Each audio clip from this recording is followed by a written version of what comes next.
Hey, ladies and gentlemen, welcome back to the channel. As always, it is Nick here, back with your daily crypto news and analysis. And today we're going to be talking about Ripple and XRP, so let's just dive in. And let's start off with the fact that I just reported on this the other day, but the reason why I'm bringing this back up is cross-border payments and what is happening around our current monetary system. So I want to take you guys over here to Anderson's tweet recently, and it is quoting David Schwartz. Real reason why Ripple was targeted by the SEC was not because they were selling XRP as an unregulated security, right? We know this. If you have been paying attention to this case for a while, you probably know this. But a lot of people out there are kind of confused on why they went after Ripple with XRP, and I could tell you exactly why. Let's go back to May 13th of 2019. So we do see from David Schwartz, other people are playing chess while I'm playing five-dimensional checkers. Very interesting. And then here we have from a panel discussion around things happening within the international monetary system. This was the 9th high-level conference on the international monetary system, and we do see Brad Garlinghouse up there in the top left. This was on May 14th, a day later after this tweet, and we do see the future expanding reach using a digital asset. Very interesting. Check out the diagram. Look at what's centered at the forefront of this system, XRP. The craziest thing about this is that this would be a pooled asset. This would be an asset that is at the center point of it all, the bridge currency between all money. I've said that the chances of this happening might be, lower compared to a few things around what Ripple is doing, like cross-border payments. I've always said, like, cross-border payments, to me, personally, is the biggest focus point. Why? Because we know that it is a guarantee that they are going after that market, that they are trying to realize that value proposition for XRP.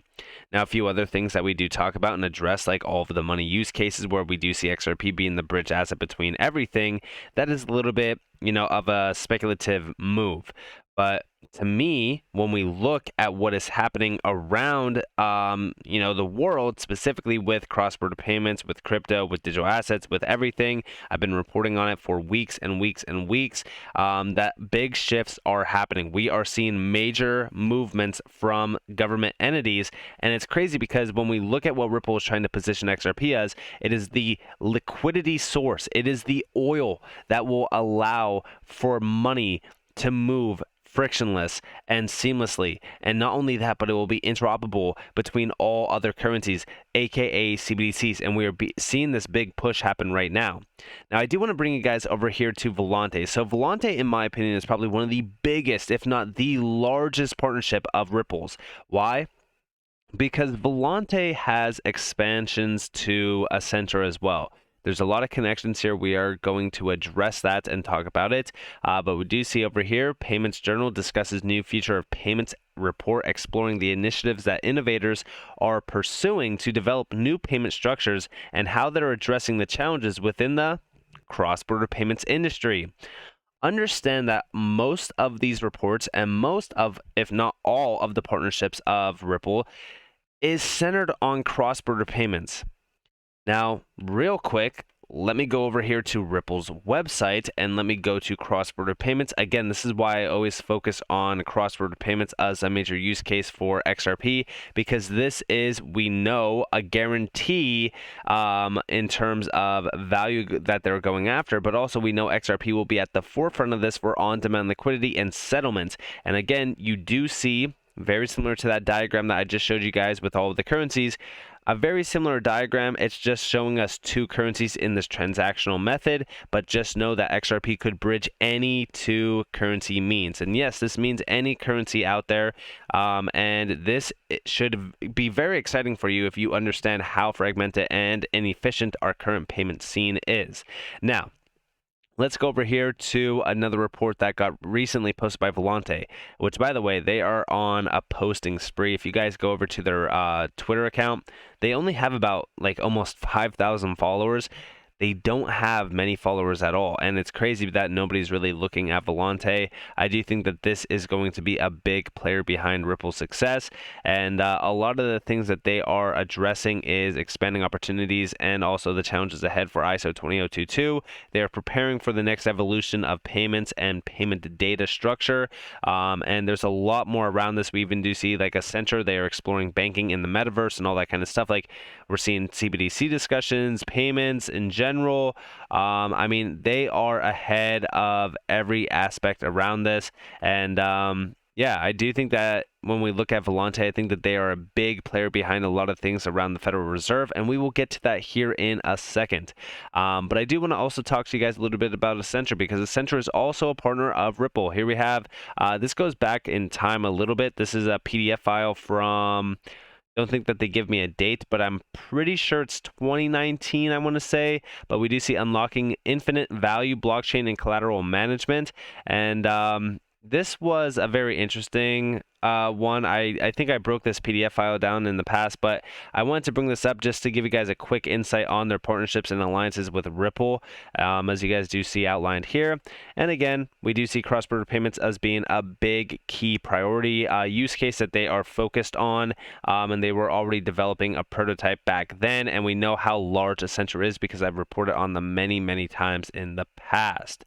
Now, with that, I do want to take you guys to the cross-border payment, report from December 12th. So we do see cross-border payments need innovative solutions.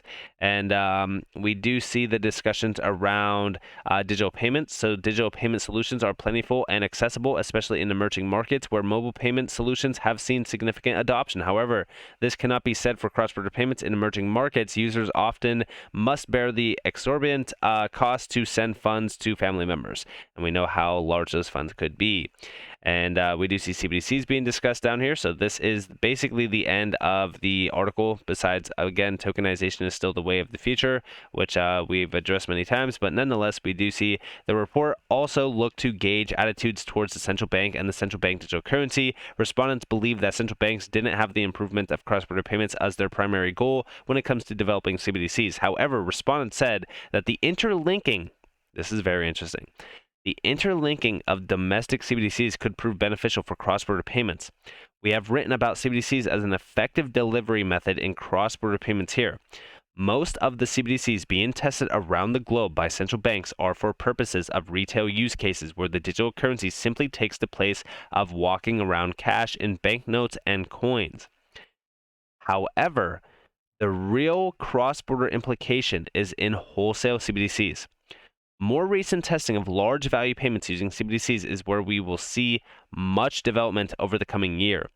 Now, understand that when we look at this and we understand the interlinking between these, we need interoperability. We need from asset to asset settlement, something that could not only allow for instant settlement between two diverse CBDCs that could source liquidity to settle those transactions. That's what we need.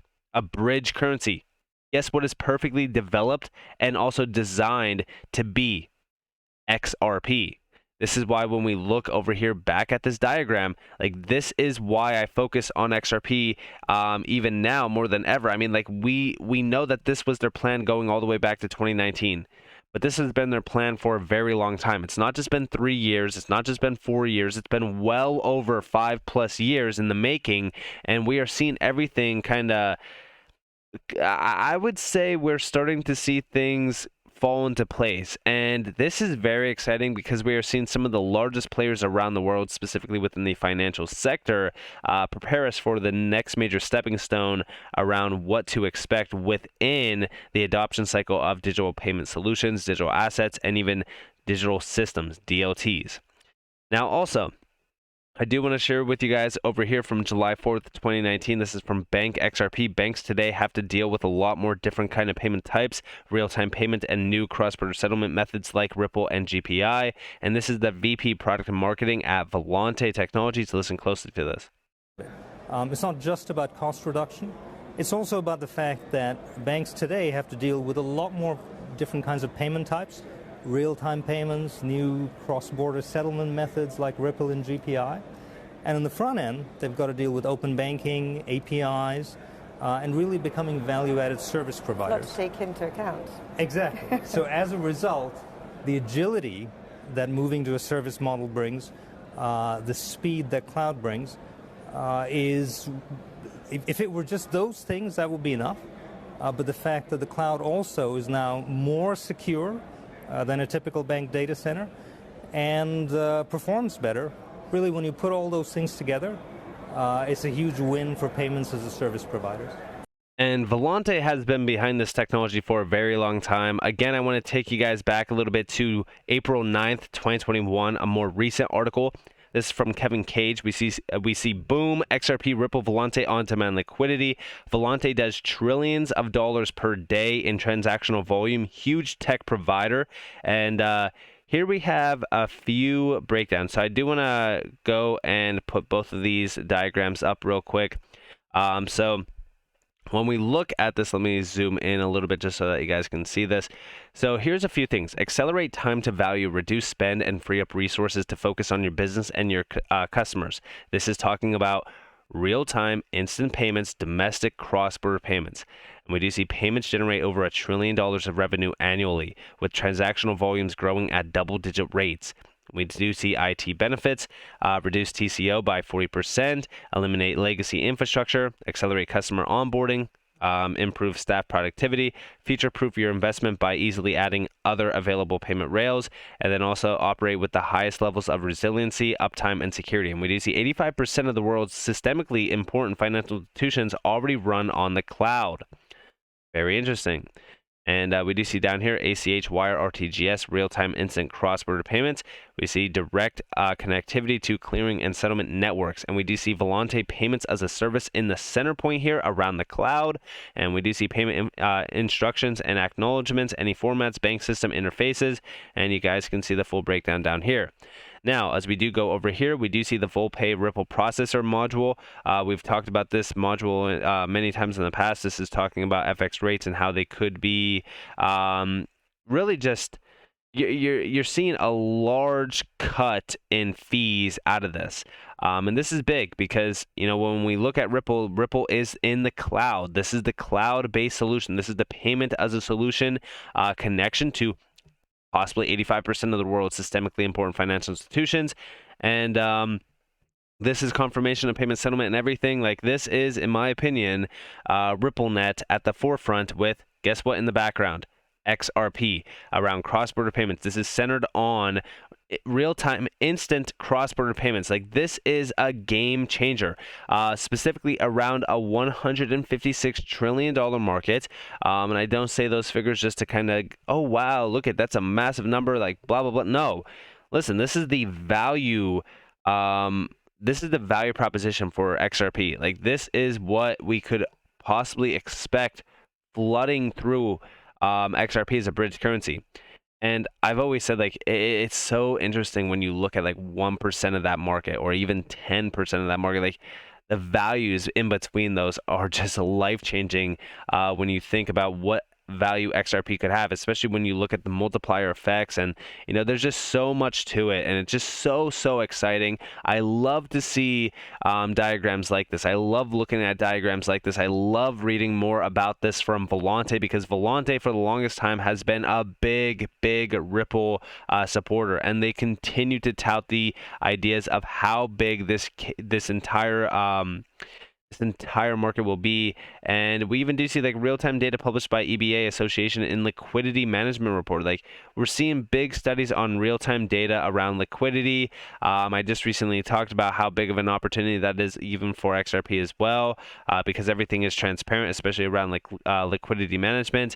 And we know Volante is a big tech provider, and we even do see like how payment friction inhibits digital channel adoption. Like, everything that Ripple has been centered on for a while around payments, specifically within, we'll just say, friction, and also simplifying the entire process, as well as making everything extremely transparent. Like, they are centered on the biggest problems around the traditional system, and so are all of the major partnerships of Ripple. And even here we have Bank of America talking about navigating the future of B2B payments landscape, which, by the way, the B2B market around cross-border payments is what they are talking about.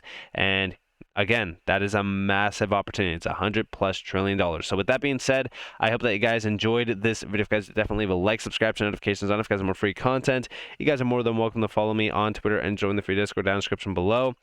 As always, up to you all. Have a beautiful day, beautiful night. If you guys are on this before, this has been Nick. Peace out, guys.